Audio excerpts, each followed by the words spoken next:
Hello, everyone. Tonight we're going to wander down a very strange hallway of the human mind, one filled with dazzling signs, 1,000 doors, and the creeping suspicion that none of them actually led outside. Imagine you're standing in front of a row of vending machines. Each one is glowing. Each one is humming. Chips, candy, soda, sparkling water.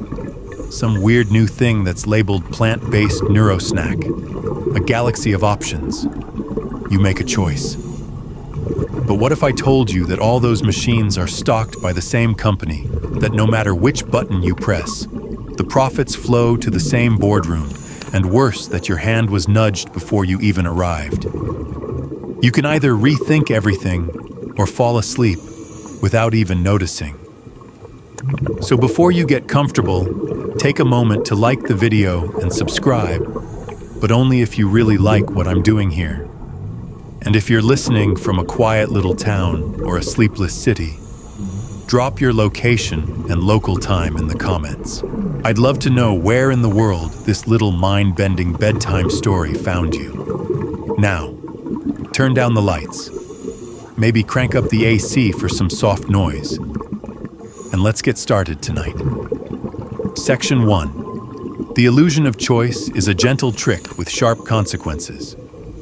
It happens when you're offered many options that appear different, but actually serve the same function or lead to the same outcome.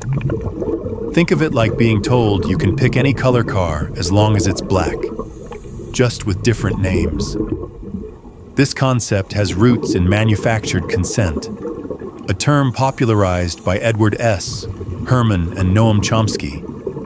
It refers to how media systems create the illusion of debate, dissent, and democracy while heavily favoring a narrow set of interests. You think you're choosing, you're actually being herded. Let's play with a modern example: fast food. Burger King, Taco Bell, Pizza Hut, and KFC. Different vibes, different colors, different fake smiles. But peek behind the wrapper, and you'll see they're often owned by the same parent corporations. Your dollar is voting in a rigged election. The same principle holds in news media, political parties, clothing brands, even dating apps. Swipe left, swipe right, you're still inside the same algorithmic corral.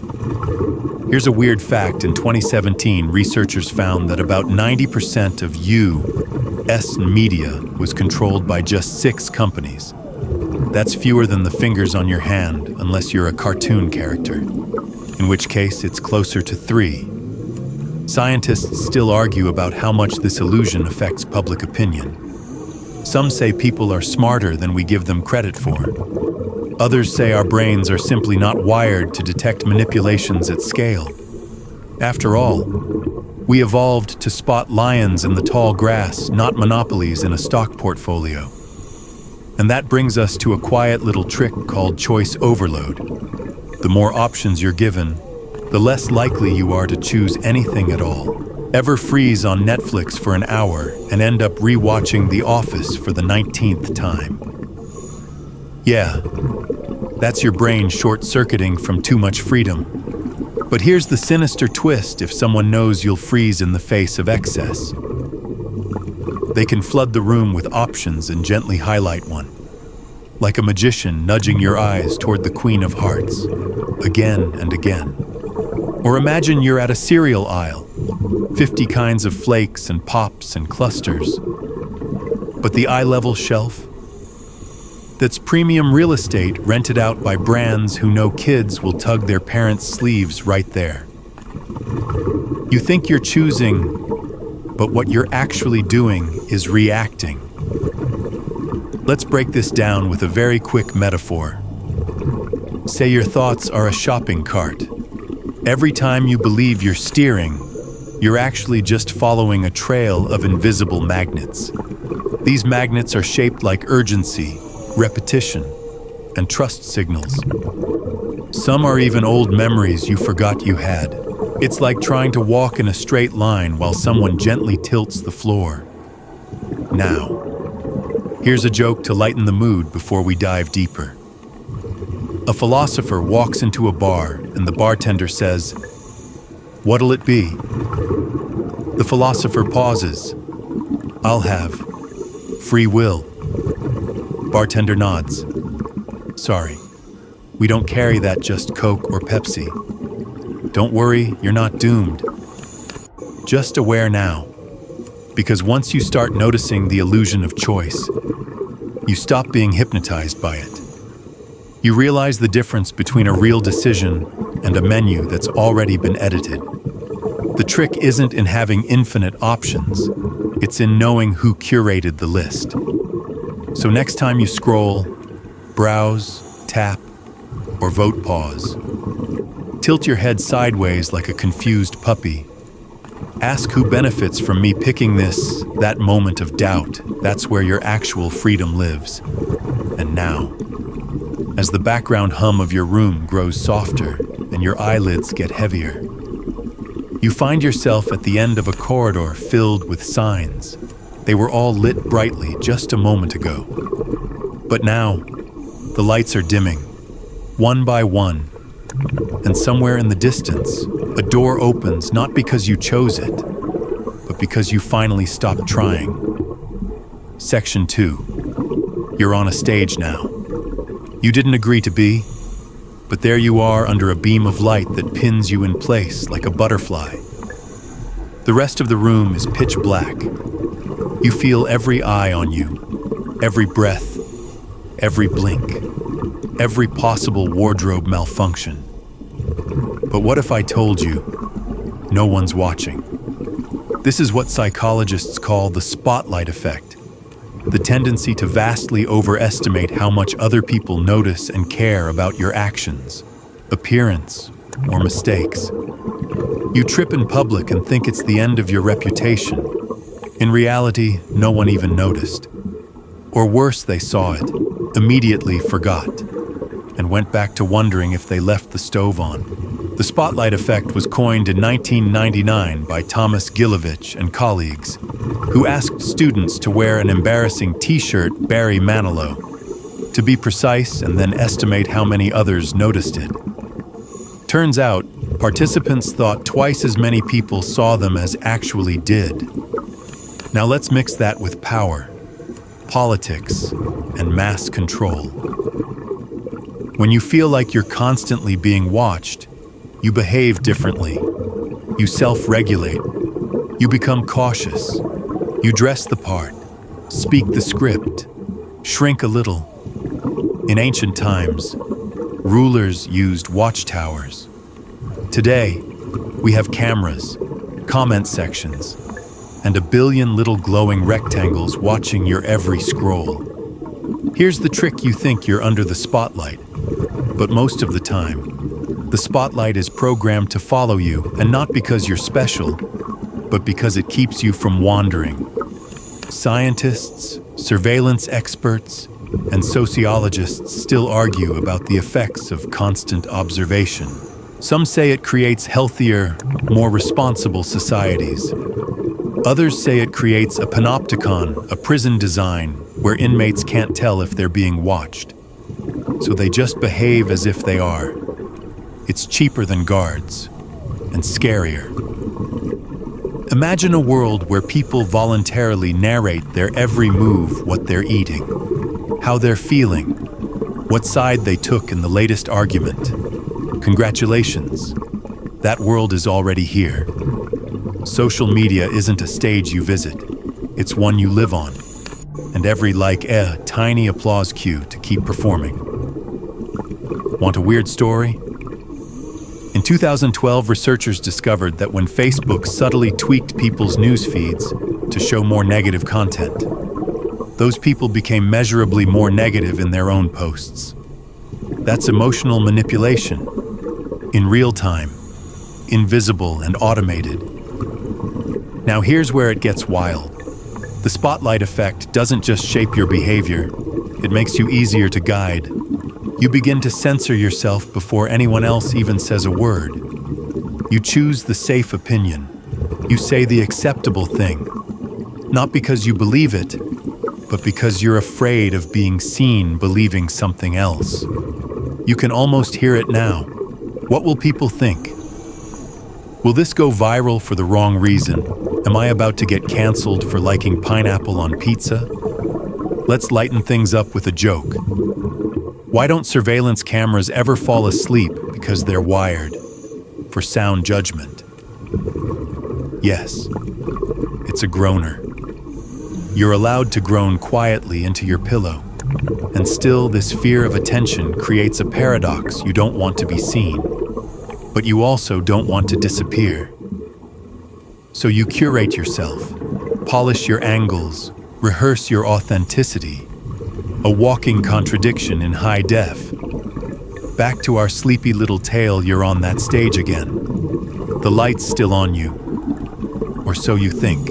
But if you squint, if you tilt your head just right, you start to notice something funny. The audience, its cardboard cutouts, the applause, a looping sound effect, the director, a glitching algorithm. You realize the spotlight isn't following you. It's been pre-programmed to shine on whoever steps into that square of flooring. You were never the star, just the next available participant. That realization doesn't have to be scary. In fact, it's kind of freeing. If no one's really paying attention, you can stop performing. You can say the thing, wear the weird shirt, post the pineapple pizza. The illusion of constant observation is a tool of control, but only if you believe it. So now, as your breathing slows and your thoughts begin to unfurl like lazy vines in the dark, imagine the spotlight dimming. Not abruptly, just softening, like a setting sun. And in that warm fade out, you're no longer the performer, just a quiet sleeper, hidden in the wings, finally off script. Section 3. You walk into a room where everyone seems to be nodding in agreement.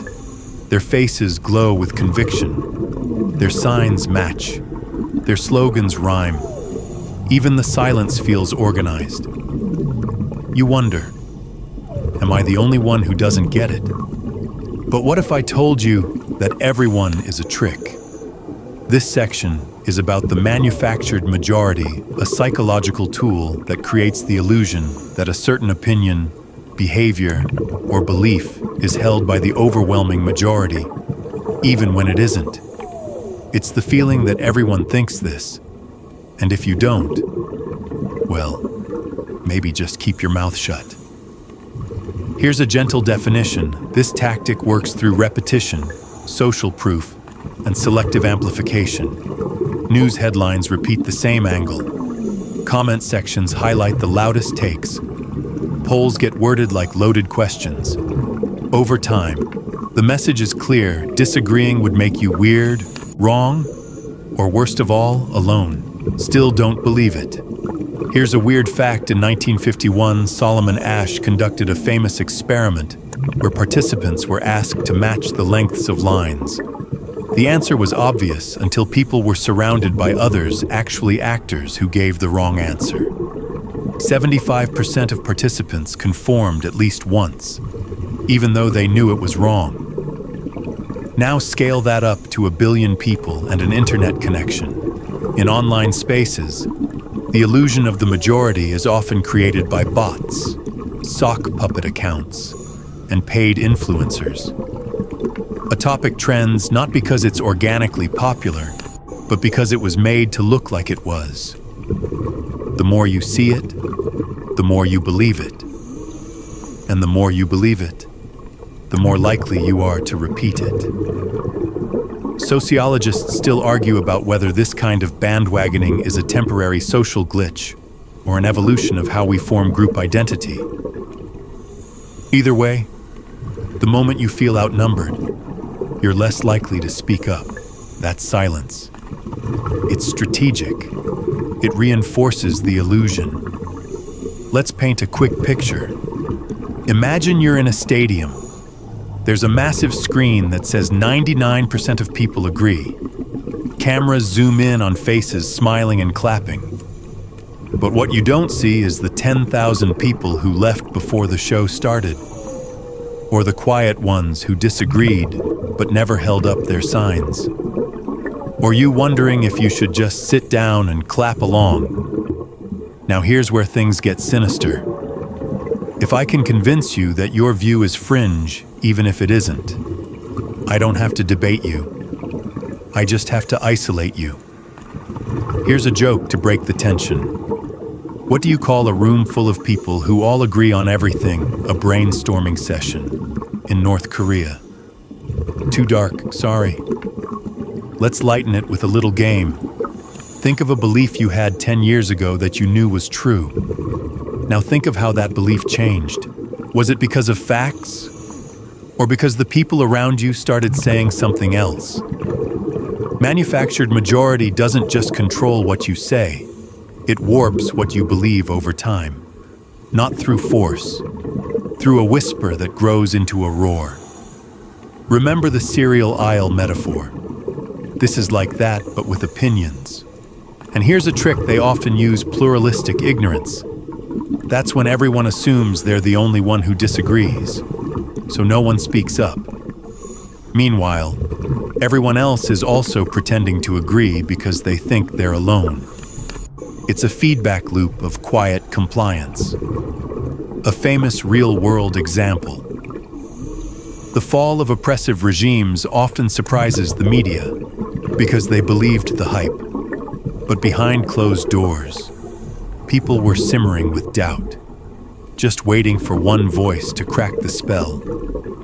Back in our sleepy story, you're still in that room of agreement, but something strange is happening. One by one, the people around you start to glitch. Their faces blur, their signs duplicate, their slogans lose grammar. You realize they weren't real, not fully. Maybe a mix of real people, bots, borrowed voices. You blink. Suddenly, you're alone. But instead of fear, you feel clarity. Maybe you were never the odd one out. Maybe you were just the first one to notice. As the room fades to darkness and your breath slows to match the quiet rhythm of a distant ceiling fan, you realize something soft but powerful. Agreement isn't truth. Silence isn't consensus. And sleep well. Sleep is the only crowd that doesn't try to persuade you. Section 4. You walk into a used car lot. Before you can speak, the salesman beams and says, "This baby right here, only $15,000. But for you, I could knock it down to 12. You nod. You feel lucky. You feel seen. You feel like maybe you're good at this, but you were never going to pay 15. He just made that number up to mess with your brain. Welcome to the mind-bending world of anchoring a psychological effect, where your judgment is heavily influenced by the first piece of information you're given, even if it's random or irrelevant. You could call it mental superglue. Once a number, story, or label sticks, it warps everything that follows. The original research came from psychologists Amos Tversky and Daniel Kahneman, who showed that even arbitrary numbers could bias decisions. For example, when asked whether the percentage of African nations in the UN was higher or lower than a spun roulette wheel number, people's guesses leaned toward the random number, even though it had nothing to do with the question. Scientists still argue about how deeply anchoring skews not just shopping behavior, but moral judgment, sentencing in courts, and even first dates. Spoiler: if your ex was awful, your new partner will seem like an angel for a while. Here's a weird fact. During a 2006 study, people asked whether Gandhi died before or after age 9 gave dramatically different estimates of his actual age at death just because of that opening number. Anchoring works not because you're gullible, but because your brain is lazy. It doesn't like starting from scratch. It likes reference points. So when you're told something first, whether it's a number, a label, or a story, you unconsciously use it to judge everything after. And you're not just doing this in the car lot. You do it when reading a headline, when sizing up a new coworker, when judging whether a product is cheap or overpriced, even when falling in love. First impressions aren't just sticky, they're sticky on purpose. Let's zoom out. Think about the news cycle. Every breaking story comes with a first narrative. That's the anchor. It doesn't matter if it's true. What matters is that it's first. Revisions, clarifications, retractions, they come later. But you already adjusted your mental compass. Politicians know this. Advertisers know this. Manipulators, they love this. Imagine someone starts a rumor that a politician is corrupt. There's no proof. But now that word corrupt has entered your mind as a filter. Even if you hear good things later, it has to pass through that lens. That's anchoring. Want a fun example? Real estate agents sometimes show you a terrible, overpriced house first. Why? So the next, still overpriced house seems like a bargain. Let's pause for a joke to keep things breezy. What did the anchor say to the drifting thought? Stick with me, kid. I'll ground you in nonsense. The dangerous part, anchors don't have to be numerical. They can be emotional. Your first exposure to a person might be a tearjerker interview or an unflattering headline. That first lens can shape how you process everything about them, long after the anchor's gone. And here's where it slips into control. If I can anchor you to fear, every neutral thing I show you afterward seems safer. If I anchor you to outrage, every calm voice starts to sound suspicious. If I anchor you to loyalty, betrayal becomes unthinkable even if it's staring you in the face. Back in our sleepy story, you're walking through a museum now. Each room has a plaque that sets the mood. This exhibit is terrifying, says one. This one is hopeful. But after a while, you notice something strange. The exhibits all look the same. The only thing that changed was the label. You start to laugh, quietly, because you realize you were never looking at the art, you were reacting to the frame. As your laughter fades into a soft exhale and your body sinks a little deeper into whatever cocoon you've built for sleep, you hear one last whisper from the museum wall. You saw what we told you to see, and you smile, because now, you know. Section 5. You're scrolling through your phone late at night, like a raccoon looking for intellectual garbage. A headline flashes, experts warn this one. Everyday item could be slowly killing you. Your heart rate spikes. You click. It's dish soap. You close the tab and keep scrolling. Another one, breaking local man discovers ancient secret that doctors hate. Your thumb hovers. You don't even care what it is. You just feel the pull. That, my friend, is your fear button being pushed. Tonight, we wander into the land of trigger words and emotional headlines, tools designed not to inform you, but to hijack your nervous system and drag your thoughts somewhere they didn't plan to go. Here's your sleepy definition. Trigger words are emotionally charged. Terms like shocking, betrayal, epic, disaster used to provoke a quick, visceral reaction. When paired with your fears, hopes, or outrage, they bypass logic entirely. Fear is efficient. You feel it before you think.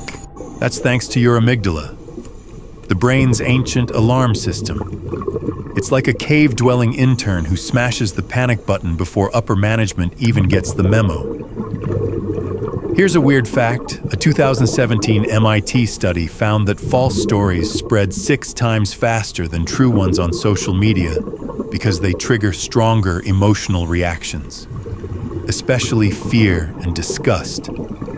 This isn't a conspiracy, it's a business model. Fear gets clicks. Clicks get money. And once your attention is snared, everything else becomes easier selling you products, pushing you opinions, changing your beliefs. Scientists and media critics still argue about how much of modern media is informational versus emotional baiting. But if you've ever rage-shared an article before finishing it, you already know the answer. Now let's play with a scenario. You see a headline, "New study reveals the shocking truth about breakfast cereal." You don't even eat cereal. But now you're emotionally obligated to click, because they've done 3 things. 1. Use the word shocking, a classic trigger. 2. Claimed insider knowledge, new study. 3. Implicated something familiar. Breakfast cereal? Boom. You're hooked. But here's the twist the article could literally say. Cornflakes are still cornflakes. Doesn't matter. The job was done at the headline. Let's lighten the mood with a little joke. What's a fear-mongering headline's favorite pickup line? Is your name disaster? Because I can't look away. Even if you don't click, the damage is often done. The headline alone can leave a residue. Your brain logs the message, something's wrong with cereal. It doesn't care about context. Your brain is lazy. Remember, especially late at night, especially right now. This is how fear becomes a tool of mass control.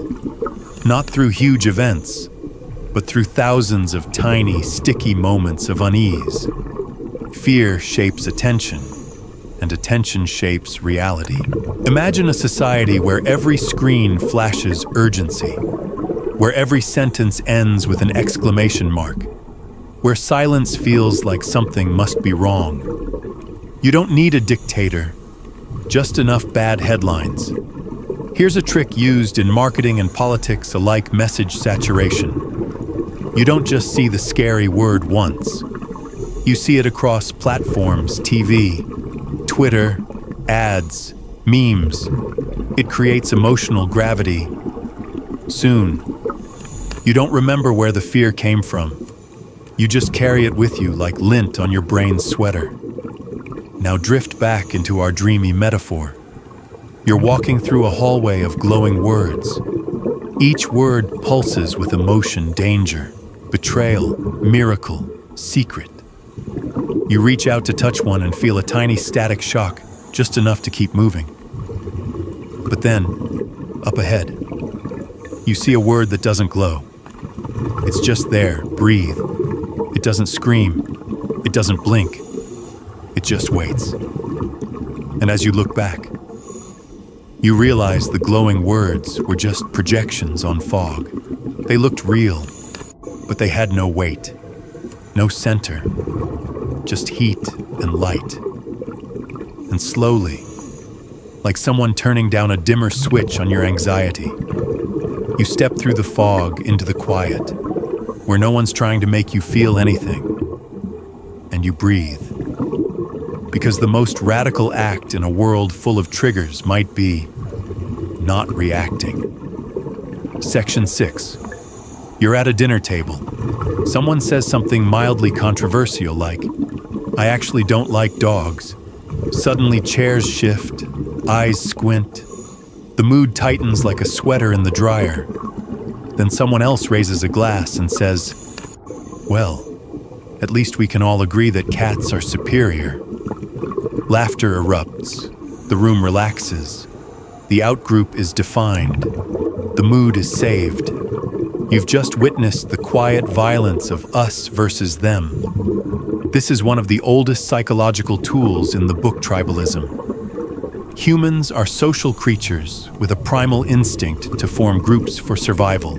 But with survival no longer tied to hunting mammoths or fending off wolves unless you count HOA meetings, this instinct gets hijacked. It becomes a tool not for safety, but for control.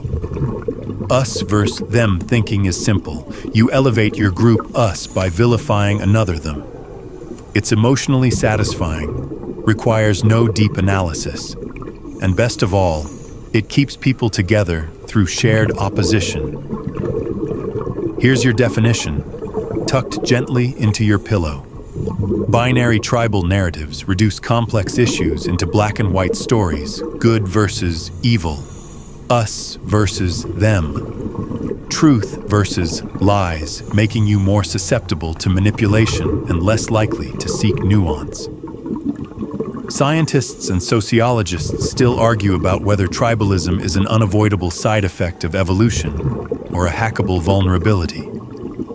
Either way, once you've picked a side, your brain starts editing reality to match your team's narrative. Like a sports fan who refuses to admit their favorite player tripped on their own shoelaces. Want a weird fact? MRI studies show that when people's political beliefs are challenged, the brain responds as if physically threatened. Your identity literally goes into fight or flight. That's why arguments rarely end in understanding. They often end in typing louder. Back to our manipulation buffet. Leaders, media, and algorithms love this tool. Create an enemy, fabricate an outside threat, stoke moral panic, then offer yourself as the solution. Suddenly, the crowd forgets their differences and unites not for something, but against someone. This isn't new. In wartime propaganda, entire populations were turned against imaginary enemies. Today it's faster, smaller, more personalized. It's your algorithm showing you news stories that rile up your tribe, your bias, your rage. Let's pause for a gentle joke. Why did the algorithm break up with neutrality? It just didn't get enough engagement, and engagement is everything. The more polarized you are, the more content you consume, the more convinced you are that they are out to get you, the more ads you'll watch while watching the world burn. You start to notice patterns. They don't want you to know. Only we are brave enough to tell the truth. The others are asleep, but you're awake. Flattering. Isn't it being the enlightened rebel? But now ask yourself who's selling you this identity, and what do they get when you buy it? Back in our dream walk. You enter a forest. Each path is labeled right, wrong, good, evil. You try one, but it circles back. You try another. Same result. Eventually, you stop trying and look up. You realize the forest wasn't designed to lead you anywhere. It was designed to keep you walking. Now, you hear voices on either side shouting slogans, pointing fingers, chanting in time. But then, between the trees, you find a quiet path with no signs, just a hush. You walk it, and the moment you stop needing to be us, you stop needing a them. Because sometimes, peace is found in not picking a side at all. Section 7. You're sitting on your couch, phone in hand, thumb gliding like a sleep-deprived violinist. Swipe, swipe, swipe, new video, slight smile, new post, tiny frown, another ad. You don't remember what the last 5 things were, but you keep going. It's 3:08 a.m. You feel like you're in control, but your legs haven't moved in 2 hours. Your thoughts feel like soup, and you've been watching dogs do taxes for 38 minutes. Welcome to the digital quicksand of learned helplessness, version 2.0, brought to you by the Infinite Scroll. Here's your gentle, easy definition. Learned helplessness is when you stop trying to change your circumstances because repeated failures have taught you that effort is useless, even if change is still possible. The term was coined by psychologist Martin Seligman in the 1960s during an experiment involving dogs. Dogs who had no control over shocks eventually stopped trying to escape, even when escape was easy. It sounds bleak, but now imagine that same idea turned into an app. Scientists still argue about whether modern tech is numbing or just reshaping motivation. But no one's arguing that doom scrolling makes you feel better. It doesn't. It just feels easier than stopping. This brings us to your glowing captor, the Infinite Scroll. The design seems harmless. Even generous, there's always more content. No dead ends. But psychologically, this removes natural stopping cues. It's like living in a casino with no clocks and free snacks for your eyeballs. The result, you don't choose to keep going. You just never choose to stop. Now add in a dash of intermittent reinforcement, the same reward system used in slot machines.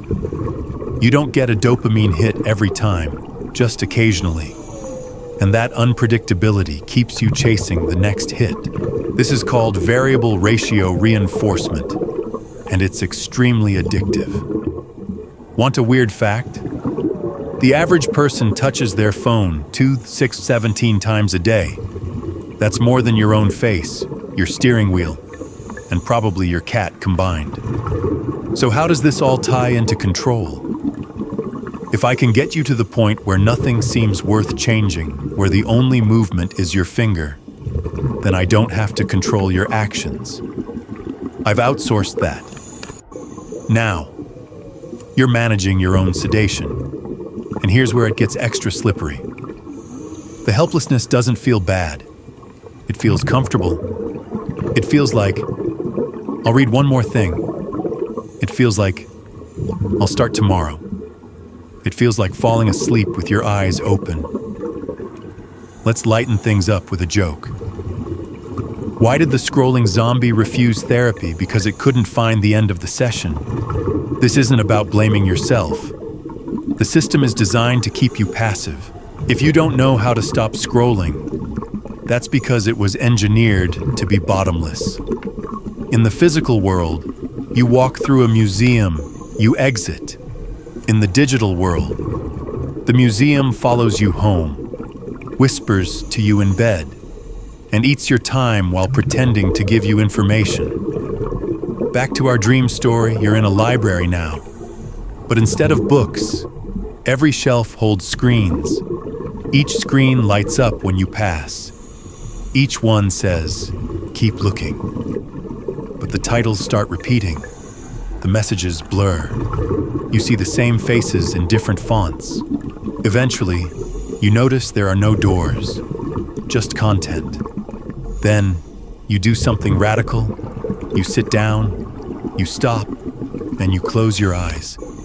And in that moment, the screens flicker. Their glow fades. The whispers dull.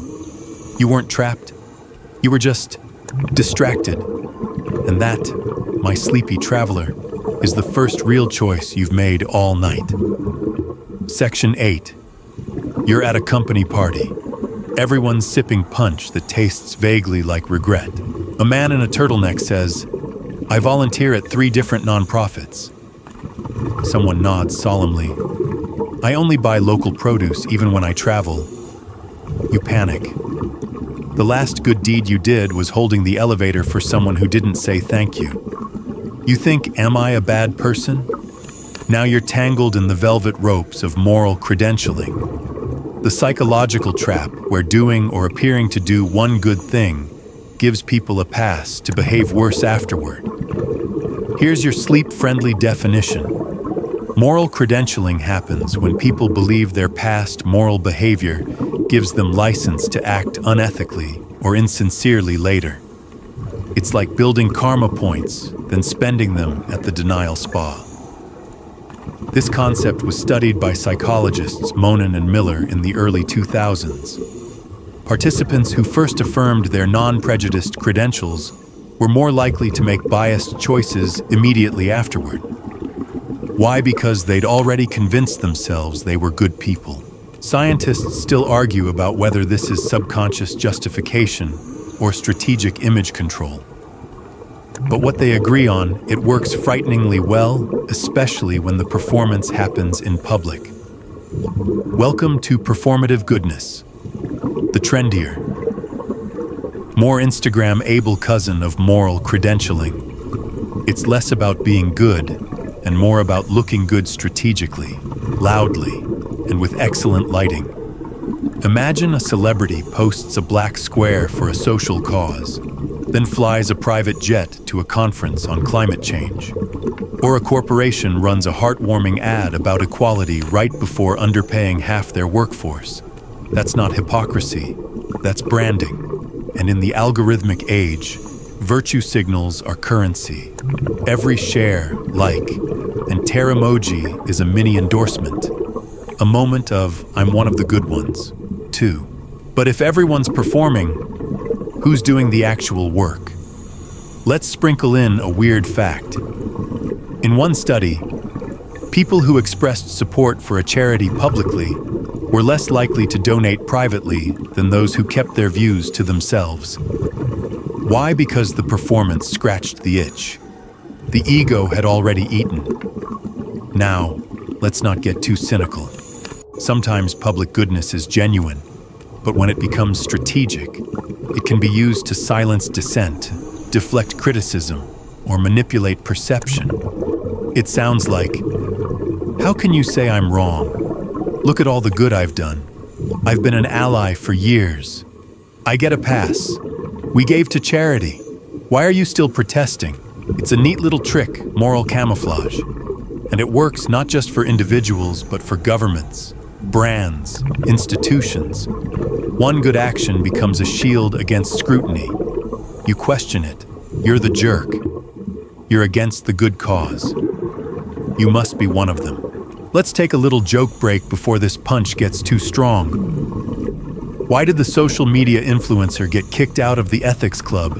Because they brought a ring light to the confession booth. Now let's zoom back in. In a culture obsessed with visibility, it's easy to forget that actual integrity doesn't advertise itself. It just shows up quietly, consistently, when nobody's watching. Back in our dream sequence, you're walking down a hallway of mirrors. Each one flatters you, tells you how kind, generous, and aware you are. You smile, then you reach a final mirror. It's blank, just a silver shimmer. You ask, what's this one for? And the mirror replies, this one doesn't care what you've posted. It's waiting to see what you'll do next. And as the shimmer ripples, you feel a softness settle behind your eyes. A reminder, being good isn't about having a receipt. It's about not needing one. Section 9. You're trying to buy concert tickets. The website flashes only 2 seats left. Your heart rate spikes. You don't even know if you want to go. You don't even know the band.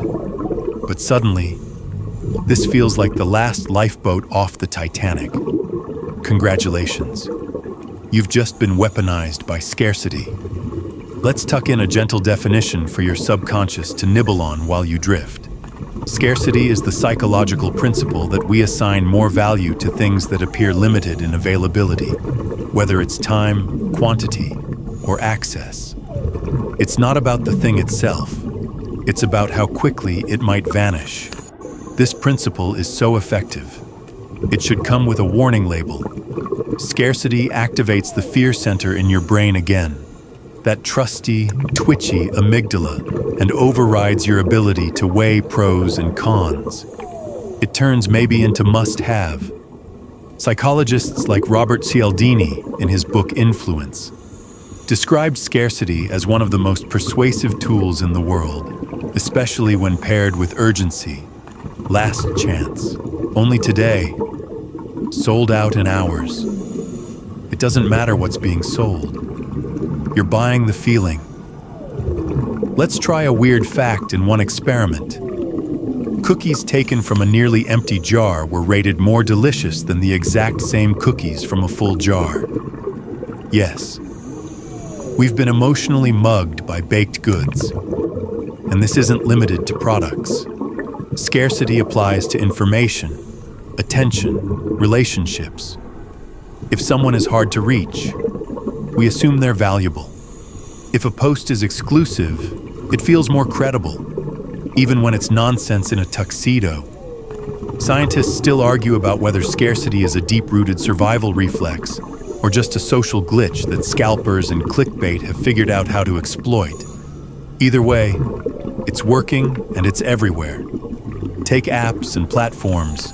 Limited time filters, disappearing stories, countdown deals.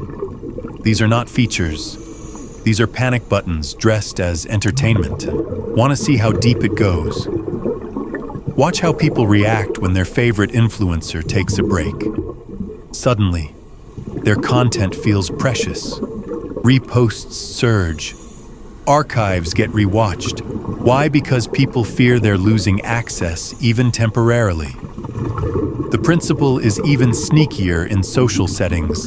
Invite-only event, private group chat, beta testers only. The more exclusive it sounds, the more desirable it becomes. You might be thinking, well, I don't fall for that. But remember, the trick isn't always in what you buy. Sometimes it's in what you chase. That burst of irrational FOMO, fear of missing out.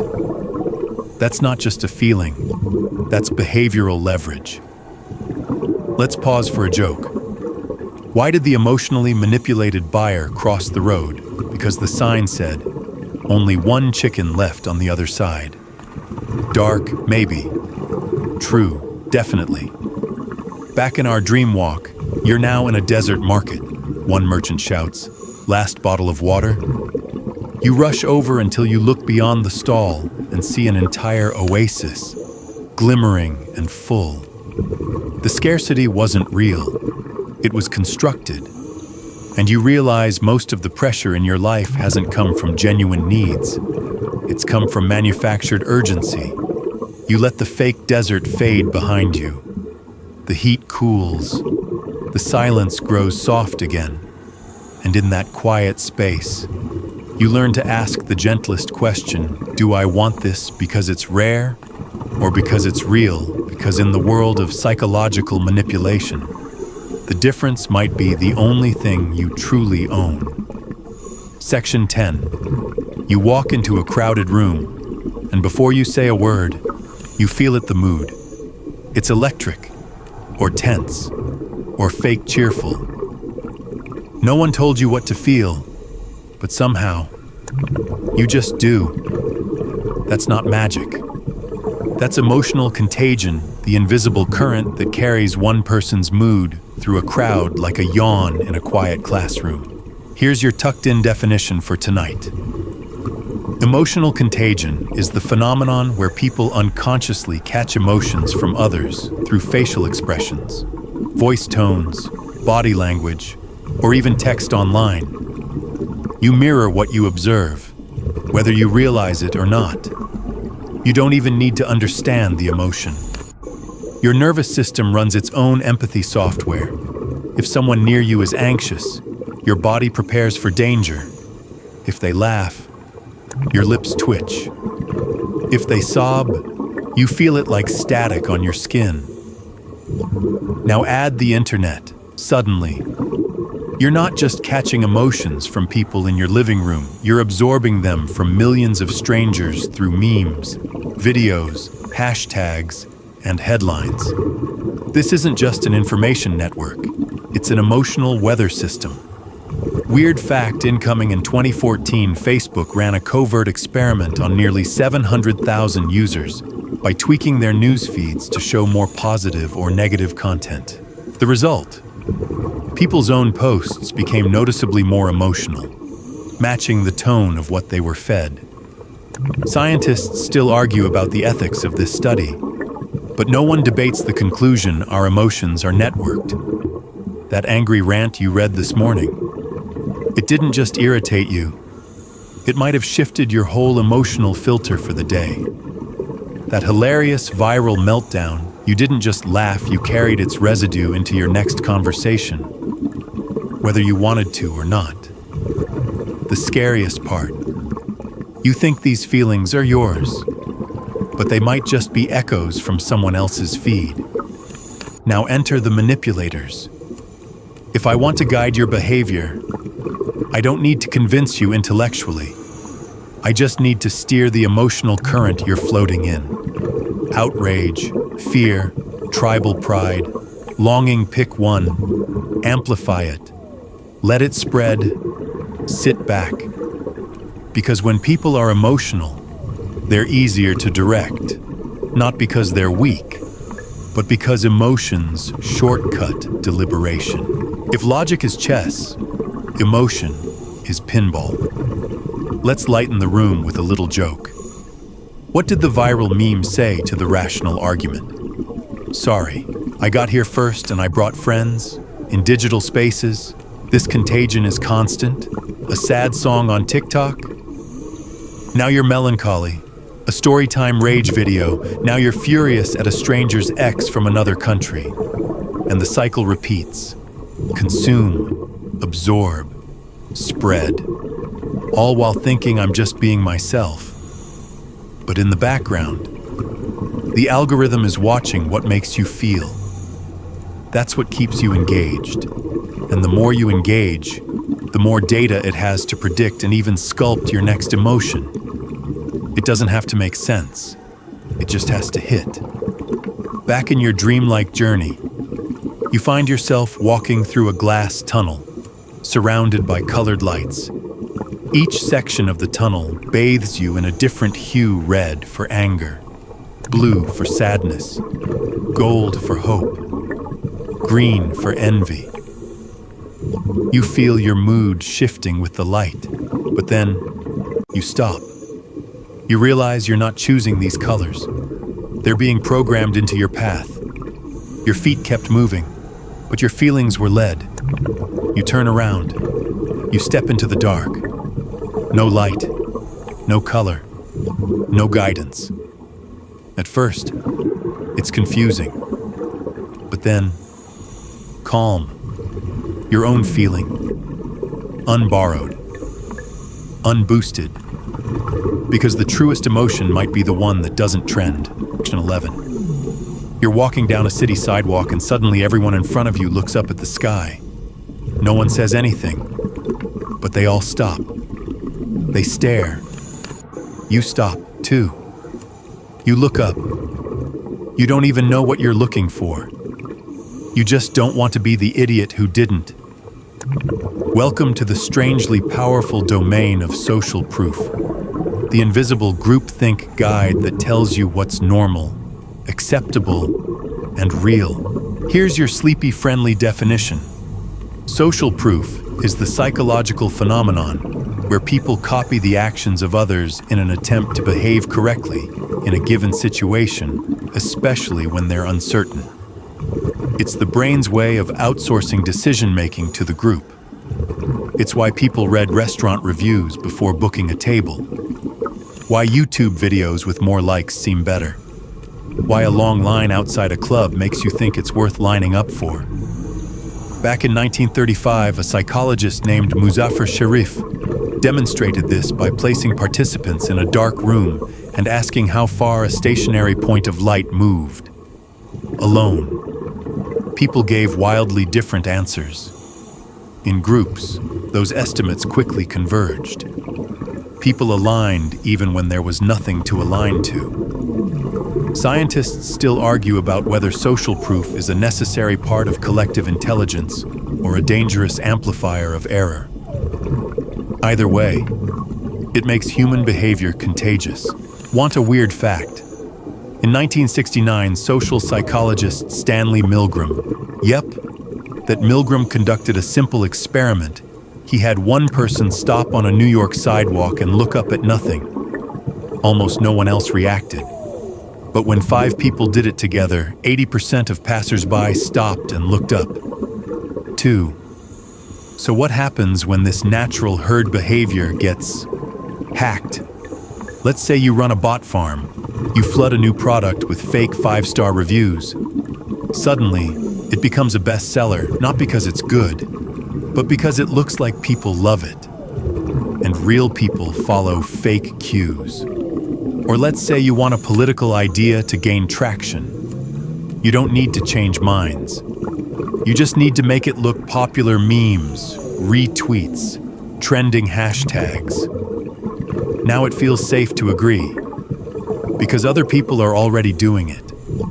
And if people are doing it, it must be fine, right? It's not that people are weak. It's that your brain is tired. There's too much information, so it uses shortcuts. And one of the biggest is this: if others are doing it, I probably should too. Let's break the tension with a joke. Why did the brain join the flash mob? Because it didn't want to be left out of the neural dance. Here's the kicker: social proof doesn't just influence your behavior, it rewires your memory. You begin to remember liking things you only engaged with because others did.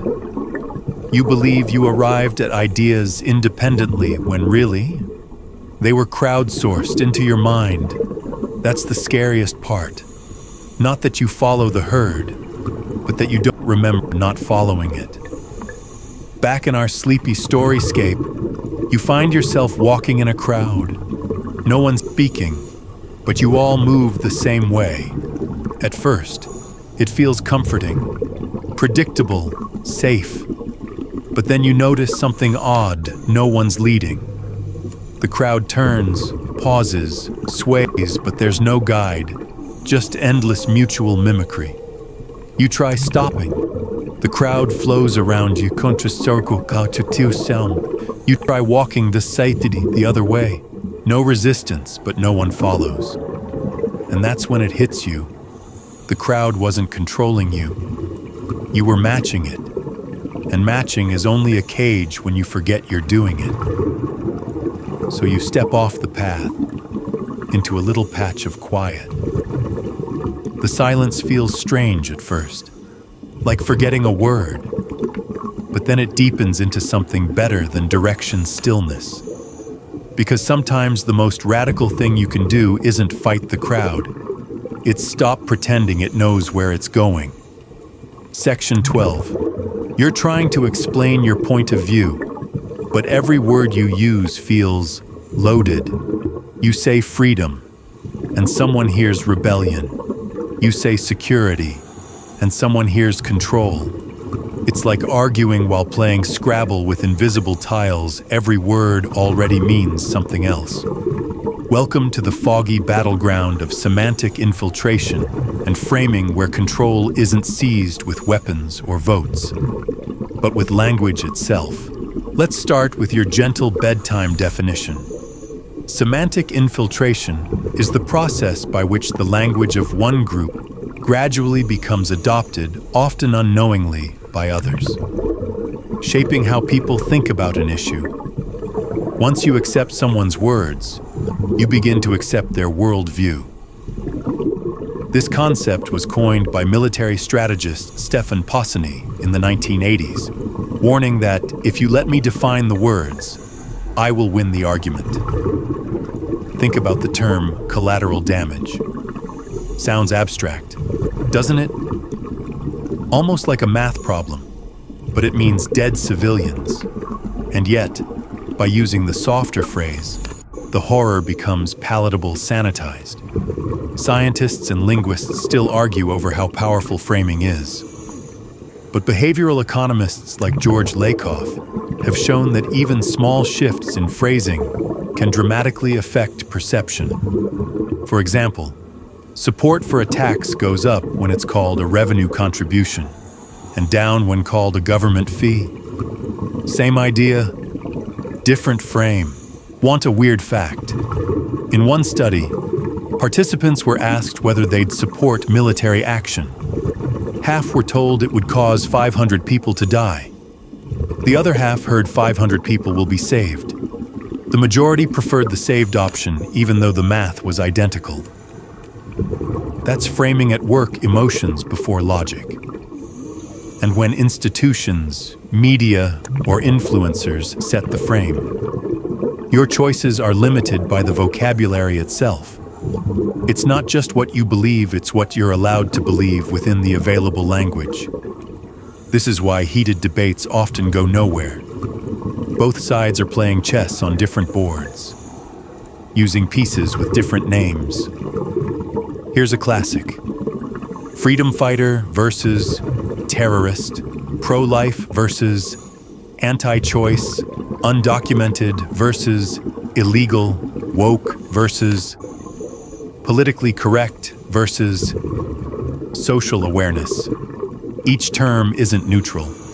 Each one is a smuggled argument. Let's take a breather with a soft joke.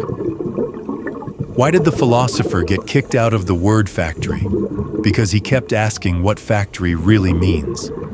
Even the words you choose to defend yourself can trap you. Ever try to explain you're not that kind of person? Now you've admitted the category exists, and you're stuck inside it. The frame becomes a fence. And don't even get me started on normal. That word's the linguistic equivalent of elevator music calming, until you realize it's been drowning out your own thoughts. So what happens when framing is used intentionally? Entire narratives can be engineered by choosing the right emotional triggers. Fake news, cancel culture, thought crime terms that didn't exist a decade ago are now battlegrounds. And if you use them, even ironically, you're already playing inside the frame. But it gets even darker, because the ultimate manipulation is when you start self-censoring, not because you're afraid to speak, but because you can't find the words anymore. Back in our sleep-drenched narrative, you're in a library again. But this time, the books are blank. The spines say things like truth, justice, freedom. You open them, but inside only gray fog, no definitions, just recycled echoes. You try to speak, but the words dissolve as you say them. You're not muted, you've just been outframed. Then, in the quiet, you whisper your own name, not loudly, just clearly. And for a moment, the fog ripples. Because reclaiming your language, your meanings, your metaphors, your messy, imperfect truths might be the only rebellion left that doesn't get captured. So as your breathing slows and your thoughts begin to flicker like pages in wind, ask yourself whose words are these, and if the answer isn't yours, maybe it's time to rewrite the script. Section 13. You're watching a movie, and halfway through, the plot changes. But not in a twist kind of way, more like the characters swap personalities. The villain becomes the hero, and someone insists it was always that way. You blink. Wait, wasn't she the one who... Nope. The narrator insists you're mistaken. Must be your memory acting up again. This isn't entertainment. This is gaslighting, but not from a person this time. From a system. Tonight, we unravel the unnerving tactic of institutional gaslighting, a psychological tool used to warp your perception of reality until you doubt your own memory, instincts, or facts. Here's a soft definition to lay under your pillow.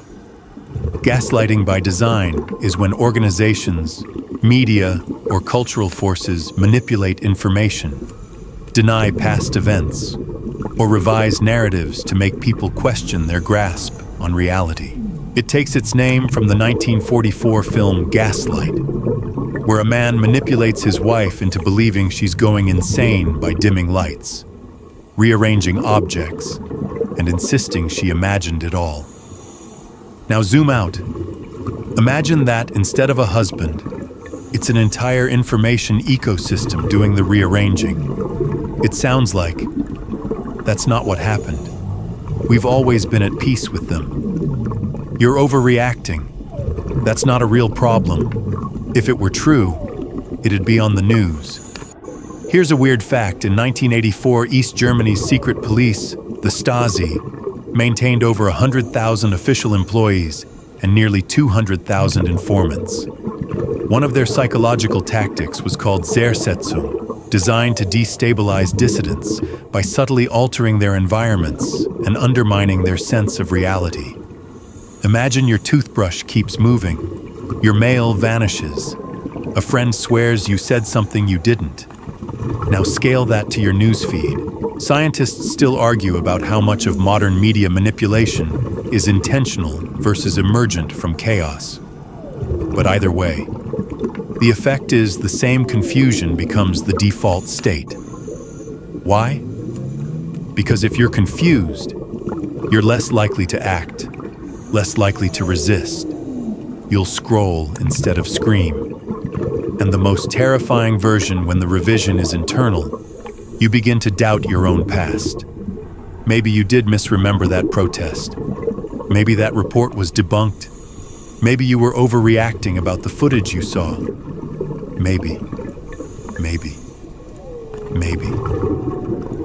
If they can make you unsure of what's real, they don't need to convince you of their version. They just need to make your version unstable. Let's dim the intensity with a joke. Why did reality check into a motel? Because it was being constantly gaslit by perception. Gaslighting by design doesn't always mean someone's pulling the strings on purpose. Often, it's the structure itself that causes erosion. Headlines change, tweets get deleted, context vanishes, and the average person left with fragments and a gnawing feeling that something's off, but no evidence to prove it. Ever try to show someone a clip you swore existed, only to find it gone, or watched a scandal be rebranded as a miscommunication, or see a statement quietly reworded days later without the apology? This is plausible deniability dressed in clean fonts, and it's most dangerous when the gaslight flickers quietly, when no one screams, when everyone just forgets. Back in our dreamy trance, you're in a room with a single screen. It plays footage of your own life memories, moments, things you know happened. But then the images start to blur, faces change, voices are dubbed, and a soft voice says, "This is how it's always been." You look down. In your hand is a Polaroid, faded, frayed, but unmistakably real. It shows a moment the screen erased. You don't shout. You don't protest. You just put the Polaroid in your pocket, a quiet act of resistance. Because remembering clearly, truly might be the most radical thing you can do when the world keeps trying to tell you you're mistaken. And as you drift deeper into the quiet, let your mind settle not on certainty, but on clarity. Because reality doesn't need to shout. It only needs to be recognized. Section 14. You're standing in a maze, confused. You don't know how you got here, and every path loops back to itself. Suddenly, someone appears, smiling, confident. They offer you a hand and say, "Follow me, I'll lead you out." You want to trust them. They seem calm, they seem sure. But you look down, and their shoes are covered in the same dirt as yours. Tonight's tale walks through the psychological tactic of triangulation specifically, how it's used to create false saviors in chaotic systems. Here's your tucked-in, sleepy definition. Triangulation is a manipulation strategy where a third party is introduced to control, distract, or redirect a conflict.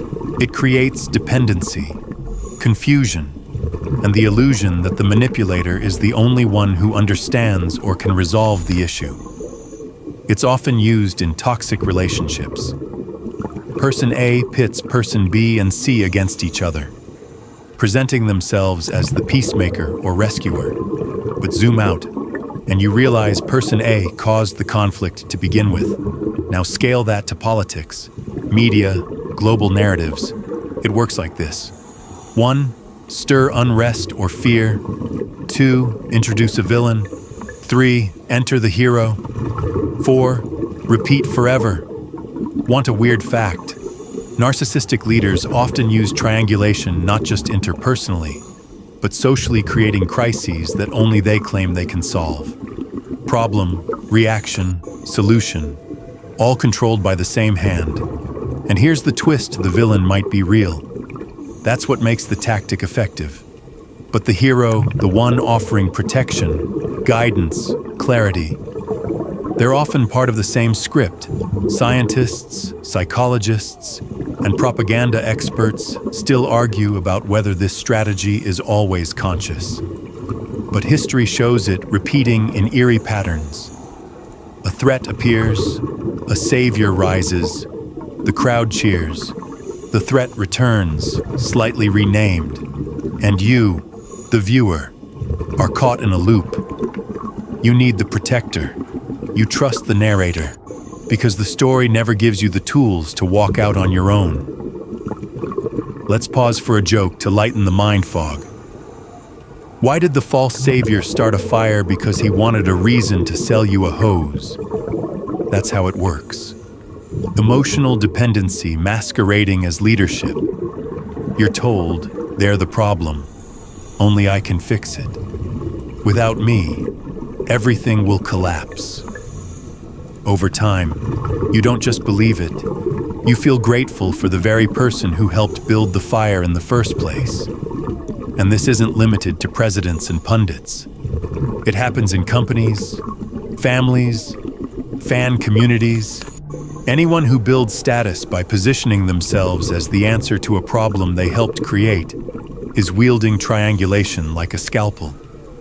But here's the deeper danger: the savior becomes untouchable. Criticize them, and you're accused of siding with the villain. Ask questions, and you're disrupting unity. You're trapped between extremes and neutrality that's not allowed. Back in our dreamy sequence, you're in a theater now. The stage is smoke-filled. A monster appears, snarling. The crowd screams. Then, dramatically, a figure in a cape arrives, swinging a sword, posing under a spotlight. The crowd roars. They chant the hero's name. But you notice something strange: the monster and the savior keep exchanging glances, winks, their movements choreographed. And you, still in your seat, begin to realize the performance has been running for a very long time. So you do something radical. You stand up, not to fight, not to flee, just to exit. And outside the theater, the air feels different. No spotlights, no monsters, just stars.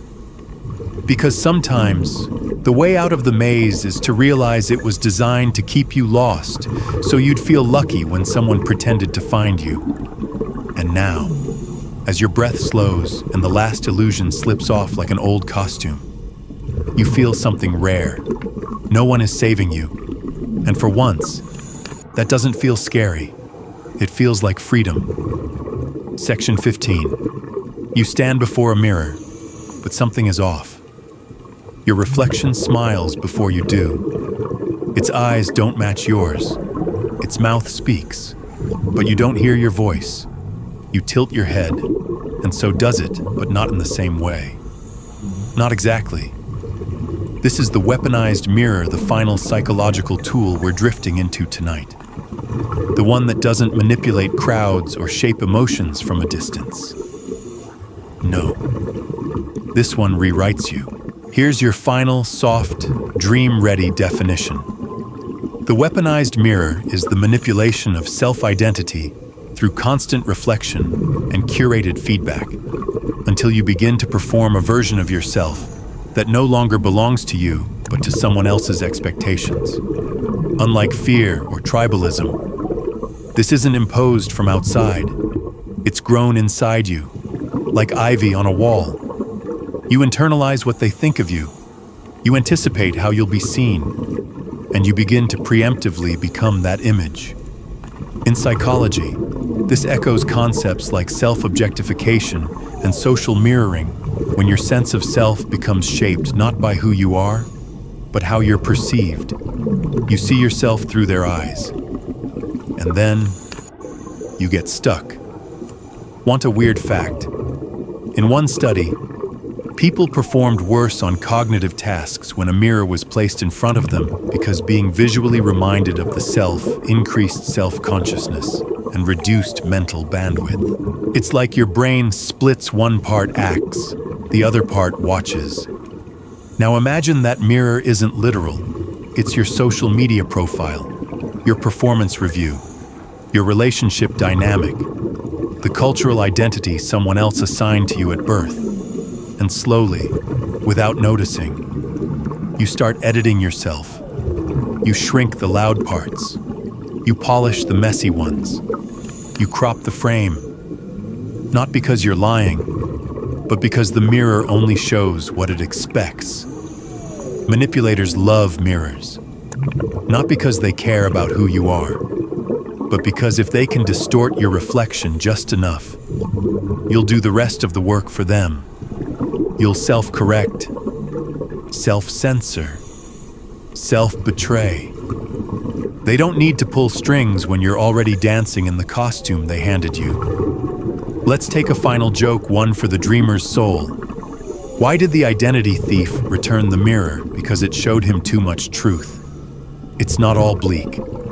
Mirrors can be tools for clarity, for growth, for checking if you've got spinach in your teeth. But when a mirror becomes a map, one you feel compelled to follow, it stops being reflective and starts being directive. And in that subtle shift, you lose yourself. Back in our closing dreamscape, you're in a gallery. Each frame on the wall holds a different version of you. One smiling too hard, one dimly lit and filtered, one labeled with words you didn't choose. You wander through them like ghosts in a museum of expectations. At the very end, there's a blank canvas, no title, no frame. You approach it, you breathe, and slowly, it starts to shimmer not with an image, but with space. Not who you've been told to be, not who you think you have to be, just the space to be. As your limbs relax and the final weight leaves your shoulders, you remember something small and quiet and beautiful. You were never the reflection. You were always the light behind it. Section end. And now, as we drift out of this slow, surreal expedition through manipulation and mass psychology, the shapes begin to soften, the corridors blur, the mirrors fade, the slogans lose their edges. You've traveled far through illusions of choice, spotlights and silence, tribal myths and empty urgency, through feedback loops and manufactured moods, through reframed words and rewritten histories, through rescuers who weren't really rescuing you, through all the tools that shape the crowd by subtly shaping you. And what did you find? That your thoughts are not always your own, that your fears can be curated, that your memory can be edited, that sometimes the loudest voices are echoes bouncing off walls you didn't build. But also this, that noticing is the first form of resistance. That silence, chosen freely, is louder than rage. That turning down the volume of the world can help you hear the quiet click of your own thoughts again. And perhaps, more than anything, that sleep is the one place they can't follow. So let it take you now. Let the patterns dissolve. Let the mirrors shatter gently into stars. There's nothing more to notice tonight. You're safe. You're still. You're free.